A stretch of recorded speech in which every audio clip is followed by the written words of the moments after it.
Assalamualaikum warahmatullahi wabarakatuh. Waalaikumsalam.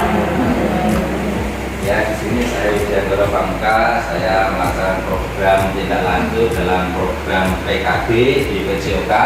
Di sini dalam program tindak lanjut saya akan memaparkan tentang namanya Propulik, yaitu program edukasi Pucati melalui program pembelajaran PJOK. Di sini untuk program-program Pucati kita sudah melaksanakan, namun untuk nanti akan kita kolaborasikan dengan pembelajaran PJOK tentang makan makanan yang sehat dan penciptaan lingkungan yang bersih dari pencemaran. Selanjutnya, latar belakang di sini Propulik ini di latar belakang dari program adalah program edukasi Pucati melalui pembelajaran PJOK di SD Negeri Tingkir 1 yang memanfaatkan limbah tempe dan sampah dari kulit buah untuk pembelajaran PJOK yang disesuaikan dengan tema P5, yaitu pola hidup berkelanjutan. Pucati merupakan salah satu program inovasi yang kita laksanakan waktu kita pelaksanaan sekolah adiwiyata yang sudah berjalan selama 1 tahun ini, dan kita bekerja sama dengan SMA Negeri 2 Salatiga. Ketika pembelajaran PJOK, kami menelusuri sungai yang ada di lingkungan sekitar, khususnya di Sungai Cengek, yang terlihat keruh karena ada limbah produksi tempe dari para produsen tempe. Kemudian di setiap hari Jumat, di minggu kedua dan keempat di tiap bulannya, siswa membawa bekal makanan yang sehat, salah satunya yaitu dari kulit buah. Kemudian melalui pembelajaran PJOK, siswa belajar tentang pentingnya menjaga lingkungan dan mengembangkan keterampilan pengolahan limbah menjadi pupuk yang bermanfaat. Di sini di sekolah SD Negeri Tingkir 1 berusaha untuk mengurangi pupuk-pupuk yang mengandung bahan kimia, maka dari sekolah kami menggunakan namanya pupuk Pucati ini untuk pembuatan pupuk yang berbahan dasar dari alami. Gitu. Selanjutnya, tujuan dari pembelajaran PJOK yang berlandaskan dengan pupuk Pucati ini yang pertama yaitu membangun kepemilikan. Di sini memberi kesempatan kepada siswa untuk ikut serta dalam pembuatan Pucati. Jadi siswa sendiri yang membuat Pucati didampingi oleh Bapak Ibu guru. Kemudian hal ini untuk meningkatkan rasa tanggung jawab dan kepedulian terhadap lingkungan kita bersama. Yang kedua yaitu meningkatkan kreativitas, membuka ruang bagi siswa untuk mengeksplorasi ide kreatif dan memanfaatkan Pucati sebagai media pembelajaran PJOK. Di sini untuk media pembelajaran PJOK tentang makan makanan yang sehat dan bergizi serta dengan lingkungan yang bersih. Yang selanjutnya yaitu mengembangkan keterampilan motorik halus, yaitu seperti kegiatan memotong, kegiatan tangan, poles. Kalau kita poli, latihan poles bisa. Kemudian menentukan melumatkan kulit buah. Nah, di sini pakai manual. Dulu awal pertama kita pakai manual, jadi kita juga poles tangan, koordinasi tangan untuk pembuatan Pucati. Kemudian yang selanjutnya itu mendorong siswa untuk makan makanan yang bergizi. Karena di sini kelas 1 sampai kelas 6 sebagai penyedia bahan, artinya di setiap hari Jumat di minggu kedua dan keempat, anak-anak kelas 1 sampai dengan kelas 6 itu membawa bekal makanan 4 sehat 5 sempurna. Di situ nanti untuk kulit buahnya akan kita olah menjadi namanya pupuk cair dari dewasa alias atau Pucati. Di sini mengajak siswa untuk bergaya hidup sehat dan makan makanan yang bergizi. Kemudian yang terakhir yaitu meningkatkan minat terhadap PJOK, membuat pelajaran PJOK menjadi lebih menarik karena kita di PJOK anak-anak suka dengan praktek. Selanjutnya,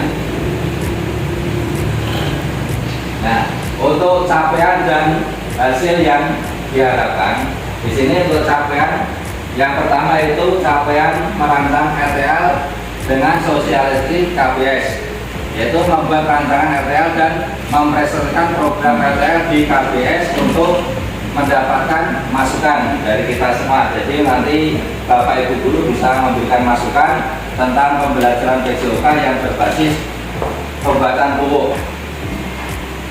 Yang kedua, capaian persiapan yaitu menginformasikan program belajar kepada murid dan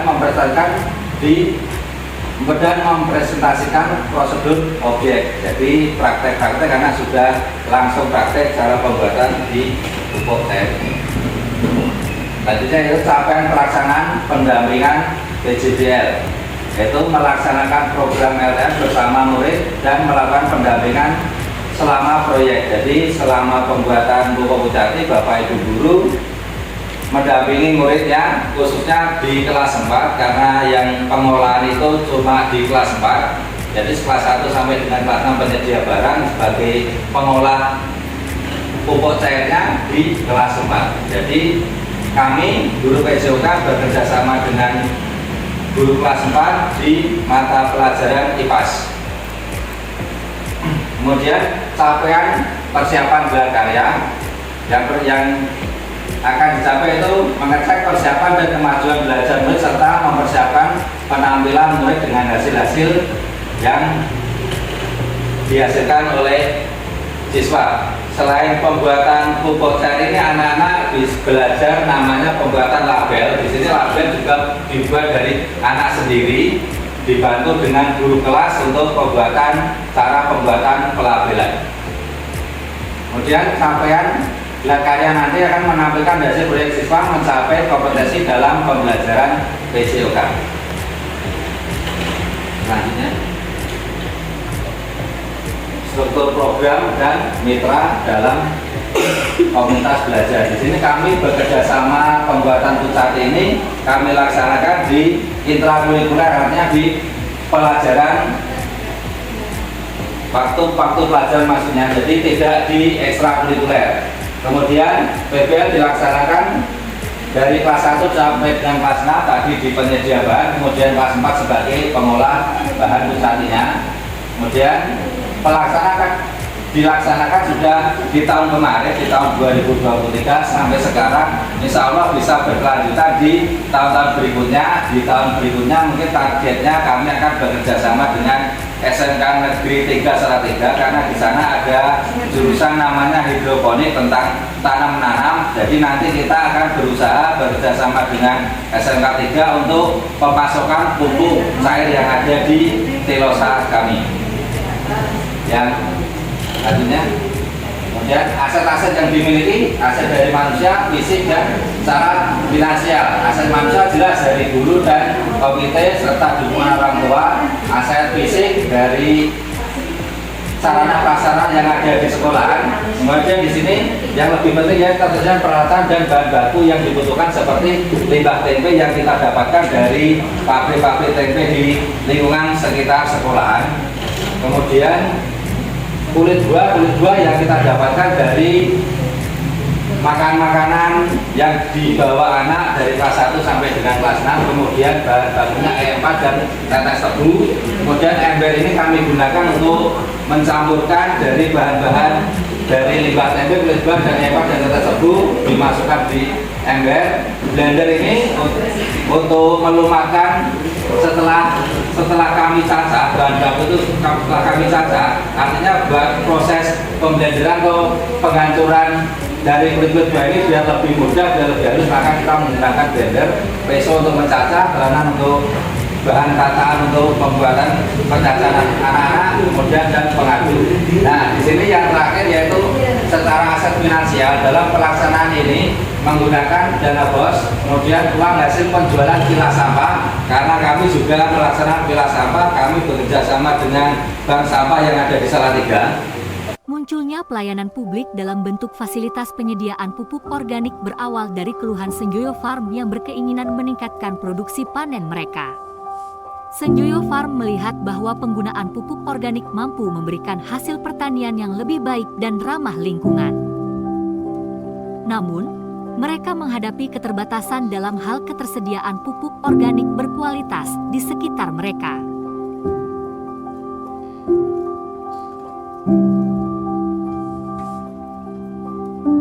Menanggapi kebutuhan ini, SDN Tingkir Lor 01 yang berlokasi di dekat wilayah Senjoyo Farm memiliki potensi besar dalam memproduksi pupuk organik karena terletak di area yang memiliki banyak rumah produksi tempe.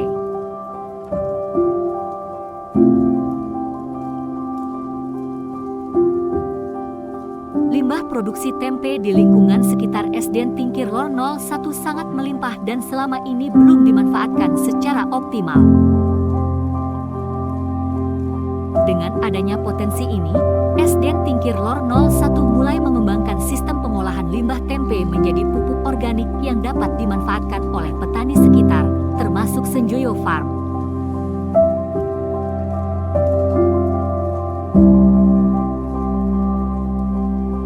Selain memberikan solusi bagi kebutuhan pupuk Senjoyo Farm, inisiatif ini juga menciptakan pelayanan publik yang bermanfaat bagi masyarakat sekitar, dengan mengurangi limbah dan meningkatkan keberlanjutan lingkungan.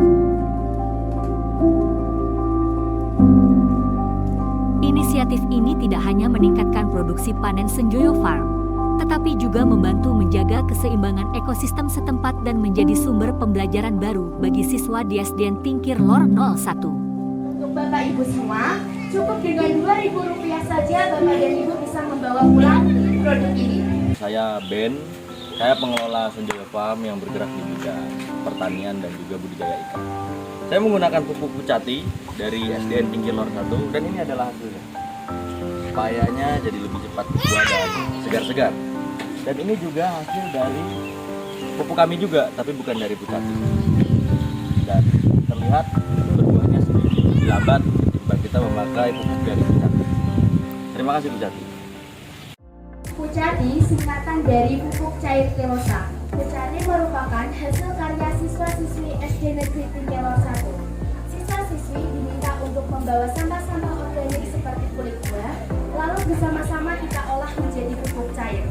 Komposisi dari Pucati ini, yang pertama, air limbah tempe, yang kedua, EN4, yang ketiga, tetes tebu, dan yang keempat, bahan organik. Di antaranya, yang pertama, merangsang pertumbuhan tunas baru, yang kedua, mendorong peningkatan pembentukan klorofil daun, dan yang ketiga, menyuburkan tanaman. Nah, sekarang berapa sih harga dari Pucati ini? Hari ini ada harga spesial untuk Bapak Ibu semua. Cukup dengan Rp2.000 saja Bapak dan Ibu bisa membawa pulang produk ini. Kemudian, untuk mengurangi sampah plastik, pupuk cair yang sudah habis, botolnya bisa dikembalikan ke sekolah dalam keadaan bersih. Nantinya, botol itu akan digunakan kembali untuk membuat Pucati. Demikian yang bisa saya sampaikan. Semoga Pucati ini bisa bermanfaat untuk kita semua.